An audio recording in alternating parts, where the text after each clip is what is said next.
Hello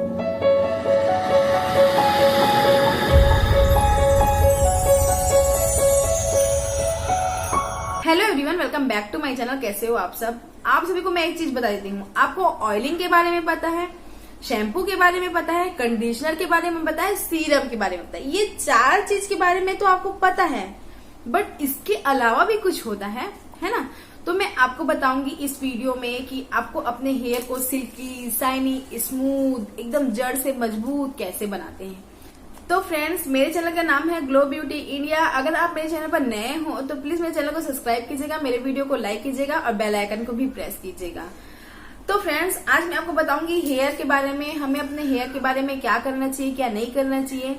तो friends, ज्यादा बातें ना करते हैं, वीडियो स्टार्ट करते हैं। तो फ्रेंड्स, अक्सर हम क्या करते हैं, हम पार्लर जाते हैं। क्यों? हमें अपना हेयर ट्रिमिंग कराना रहता है, कटिंग कराना रहता है, कलरिंग कराना रहता है, एनीथिंग। तो फ्रेंड्स, हम पार्लर जाते हैं, बहुत सारा पैसा लेके आते हैं, जीरो बैलेंस लेके। तो फ्रेंड्स, मैं आपको एक चीज बता देती हूँ, पार्लर जाना ही सब कुछ नहीं होता है। आप घर पर भी रह के बहुत कुछ कर सकते हो। आई थिंक जब लॉकडाउन चल रहा है तो आप घर पर ही रह के बहुत कुछ अपने हेयर के लिए कर सकते हो। मैं आपको अपने बालों के बारे में बताती हूँ। मेरा जो हेयर है वो बहुत ज्यादा लंबे नहीं है, बट बहुत हेल्दी है मेरा जो हेयर है। और वैसे भी लंबे बाल ही सब कुछ नहीं होते।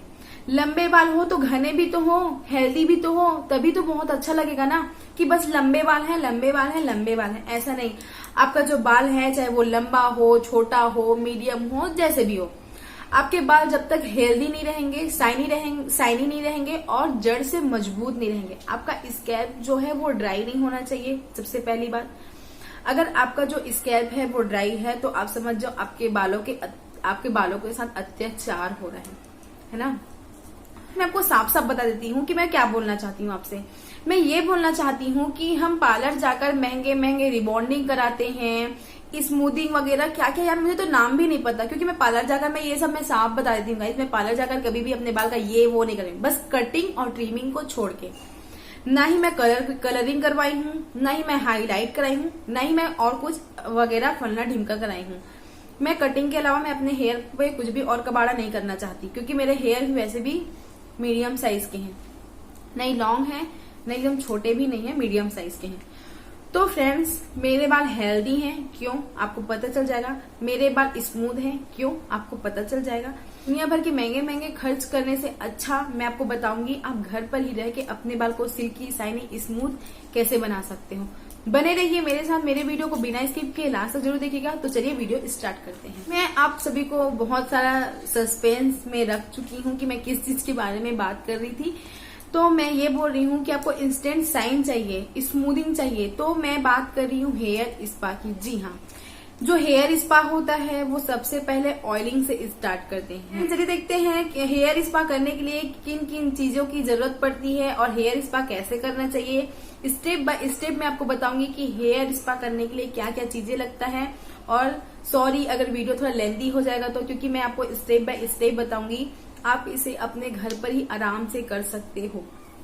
तो फ्रेंड्स, चलिए देखते हैं। अब जो हेयर स्पा है उसकी शुरुआत हमेशा ऑयलिंग से होती है। हेयर स्पा में सबसे पहले ऑयलिंग करते हैं। ये हमारे बाल को बहुत अच्छे से पोषण देता है। आप अपने हेयर पे जो भी ऑयल लगाते हो आप उसे ले लीजिए, उसके बाद उसको थोड़ा सा गर्म कर लीजिए, थोड़ा सा गुनगुना कर लीजिए। मैं यूज करती हूँ ऑलिव ऑयल और पतंजलि का कोकोनट ऑयल, दोनों को अच्छे से मिक्स कर लूंगी और अपने स्कैल्प पे अच्छे से लगाऊंगी। आपको पूरे सब तरफ पूरा ऑयल नहीं लगाना है गाइस, पूरा ऑयल नहीं करना है। ऑयलिंग का मतलब ये नहीं होता कि हम सब तरफ पूरा चिपचिपा कर लें। आपके स्कैल्प में लगाकर एकदम धीरे धीरे उसे मसाज करना है और अपने टिप पे लगाना बिल्कुल भी मत भूलिएगा, क्योंकि अक्सर हम अपने टिप को भूल जाते हैं, इसलिए जो हमारा टिप है वो बेजान हो जाता है। इसलिए अपने टिप पे लगाना बिल्कुल भी मत भूलिएगा और एकदम हल्के हल्के हाथों से एकदम मसाज कीजिएगा, ताकि थोड़ा सा आपको नींद आने लगे तो आप समझ जाइएगा बहुत अच्छे से वर्क कर रहा है और बहुत अच्छे से मसाज हो रहा है। अगर आप किसी की हेल्प से मसाज करोगे तो ज्यादा बेटर रहेगा। तो आप उसे अच्छे से मसाज कर लीजिए आपके मनपसंद ऑयल से, जो आप यूज करते हो उस ऑयल से, ठीक है। अगर आप चाहते हो जो ऑयल है और उसके गुण है वो आपके स्कैल्प पे बहुत अच्छे तक पहुंचे, तो आपको स्टीम लेना पड़ेगा। स्टीम के लिए आप क्या करोगे, एक हॉट वाटर लोगे एक बाउल में, गरम गुनगुना पानी लोगे एक बाउल में और उसमें एक टॉवल डालोगे। टॉवेल डालने के बाद आप उसको अच्छे से निचोड़ दीजिए। उसके बाद आप अपने बालों को अच्छे से लपेट दीजिए। इससे क्या होगा, आपके जो स्कैल्प के रोम छिद्र हैं, पोर्स हैं, वो खुल जाएंगे और जो ऑयल है वो अच्छे से अंदर तक जाएगा। तो आपके लिए, आपके स्कैल्प के लिए बहुत अच्छा होगा। तो आप 15 मिनट के लिए ऐसे ही छोड़ दें। अगर आपको लग रहा है कि आपका जो टॉवेल है वो ठंडा हो गया है तो आप फिर से उसे डुबाइए, फिर से निचोड़िए, उसके बाद आप उसको फिर से लगा लीजिए। आप ऐसे 15 मिनट तक कीजिएगा, बहुत अच्छे से इफेक्ट पड़ेगा आपके हेयर के ऊपर। तो आप ऐसा कर सकते हैं। आपको स्टीमिंग 15 मिनट तक ही करना है। उसके बाद आपको हेयर वॉश करना है। आप हमेशा ध्यान दीजिएगा, जो आपका शैम्पू है वो केमिकल से भरा हुआ बिल्कुल भी नहीं होना चाहिए। एकदम माइल्ड शैम्पू, बिल्कुल केमिकल उसमें बिल्कुल भी नहीं होना चाहिए। आप आराम से धो लीजिए। शैम्पू के बाद आता है कंडीशनर की बारी। तो कंडीशनर आप यूज करोगे, हम यहाँ पर घर पर ही हेयर स्पा कर रहे हैं तो हम घर पर ही कंडीशनर यूज करेंगे। तो फ्रेंड्स, मैं आपको बताती हूँ आप कंडीशनर बनाने के लिए क्या क्या आपको लगे। तो जो केला होता है, जो बनाना होता है, उसको आप ले लीजिए अपने बालों के लेंथ के हिसाब से। अगर मेरे जितने आपके बाल हैं तो 1 केला लीजिएगा, अगर मेरे से लंबे हैं तो 2 केला लीजिएगा। अब 1 केला ले लीजिए, उसमें डालिए शहद, दोनों को मिक्स कर लीजिए। उसके बाद अपने हेयर पर अप्लाई कीजिए। और अगर आपके पास ये दोनों अवेलेबल नहीं है तो आप लीजिए दही यानी कि कर्ड, उसके बाद उसमें 1 अंडा मिक्स कर दीजिए। उसके बाद आप दोनों को मिक्स करके अपने हेयर के लेंथ पे अच्छे से लगाइए। जैसे कि आप अपने, जब आप कंडीशनर यूज करते हो तो लेंथ पे लगाते हो, वैसे ही आप लेंथ पे लगाइए। स्कैल्प पे बिल्कुल भी मत लगाइएगा। तो आप ऐसे लगाइए। उसके बाद 50 या 20 मिनट तक आप उसे रख दीजिए। उसके बाद आप उसे वॉश कर लीजिए। बहुत अच्छे से स्मूथ हो जाएगा, एकदम सिल्की लगेगा आपका जो हेयर है। बहुत अच्छे से कंडीशनर हो जाता है, हमारा जो हेयर है बहुत स्मूथ हो जाता है। तो आप इसे ट्राई कर सकते हो। कंडीशनर के बाद आता है हेयर मास्क की बारी। तो फ्रेंड्स, मार्केट में आपको कई अलग अलग ब्रांड के हेयर मास्क मिलेंगे, बट आपको यहाँ पर घर पर ही आपको हेयर मास्क बनाना पड़ेगा।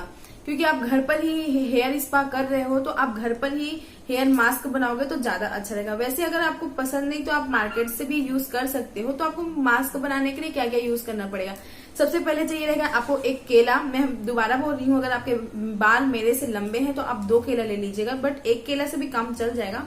आप 1 केला ले लीजिए। उसके बाद उसमें मिक्स कीजिए 2 या 3 चम्मच के करीब शहद। उसके बाद आप उसमें ऐड कीजिए ऑलिव ऑयल। उसके बाद आप उसमें दही भी डाल दीजिए। सबको अच्छे से मिक्स कर दीजिए। उसके बाद अपने पूरे हेयर पर उसे अच्छे से अप्लाई कर दीजिए। उसके बाद आप उसे 30 मिनट के लिए छोड़ दीजिए। बहुत अच्छा लगेगा। और सबसे इम्पोर्टेंट बात बता रही हूँ, अगर आप वॉश करोगे, आप केले को अच्छे से उसको मसल लीजिएगा ताकि वो एकदम छोटे छोटे हो जाए, क्योंकि हेयर में चिपकेंगे नहीं आपके, क्योंकि परेशान होना पड़ता है ना गाइस। अगर मान लो एकदम चिपक जाता है तो आप उसे अच्छे से दबा लीजिएगा। तो बहुत अच्छे से सबका मिश्रण बना लीजिएगा। उसके बाद अप्लाई करिएगा। और एक बात आपको बताती हूँ, जब आप वॉश करोगे अपना हेयर तो आप पानी से भी वॉश कर सकते हो। अगर आपको लगता है कि शैम्पू की जरूरत है, हमारे बालों में शैम्पू करने की जरूरत है, तो आप शैम्पू का यूज कर सकते हो अगर जरूरत है तो। अगर जरूरत नहीं है तो आप यूज मत कीजिएगा। फ्रेंड्स, मैं आपको एक और बात बता देती हूँ, कुछ सावधानियां हैं इसमें। हमेशा आप एकदम हड़बड़ी में जल्दी ना कराएं। अगर आपका टाइमिंग हो गया है या फिर आपको लग रहा है कि अब हमें स्पा कराना चाहिए तो आप स्पा कराइए, वरना मत कराइए। या फिर आपके स्पा का सिटिंग टाइम हो गया है तो आप स्पा करवा सकते हो। एकदम हड़बड़ी में कंटिन्यू स्पा बिल्कुल भी मत करवाइएगा। दूसरी बात ये है कि हमेशा जब हम हेयर स्पा कराते हैं तो जो हेयर स्पा का जो स्टार्टिंग है वो ऑयलिंग से होता है। तो हेयर स्पा ऑयलिंग से होता है, लेकिन अगर आपके स्कैल्प में डैंड्रफ है तो आप ऑयलिंग ना कराएं, आप ड्राई हेयर स्पा कराएं तो ज्यादा अच्छा होगा। आप ड्राई हेयर स्पा ही चुनें, ऑयलिंग को स्किप कर दीजिएगा। और टिप नंबर 3 है, अगर आप हेयर स्पा कराते हो उसके बाद या उससे पहले आपको कोई भी हीटिंग टूल्स यूज नहीं करना है, ना ही आपको ड्राई यूज करना है, ना ही आपको स्ट्रेटनर यूज करना है। आपको ये सब बिल्कुल भी यूज नहीं करना है, न हेयर स्पा के पहले न हेयर स्पा के बाद। ठीक है, तो फ्रेंड्स, ये था मेरा आज का वीडियो। आई होप आप सभी को मेरा ये हेयर स्पा वीडियो पसंद आया होगा। आई थिंक आपको बाल लंबे हैं, छोटे हैं, मीडियम हैं, आपको इस चीजों से ध्यान नहीं देना है। आपके बाल जैसे भी हैं, बट अंदर से हेल्दी होना, आपके जो बाल है वो स्मूथ होना, सिल्की होना, शाइन होना बहुत ज्यादा जरूरी है। तो फ्रेंड्स, ये था मेरा आज का वीडियो। आई होप आप सभी को पसंद आया होगा। अगर पसंद आया तो प्लीज मेरे चैनल को सब्सक्राइब कीजिएगा, मेरे वीडियो को लाइक कीजिएगा और बेल आइकन को भी प्रेस कीजिएगा। अब मैं आपको मिलती हूँ नेक्स्ट वीडियो में। अभी के लिए बाय बाय, धन्यवाद।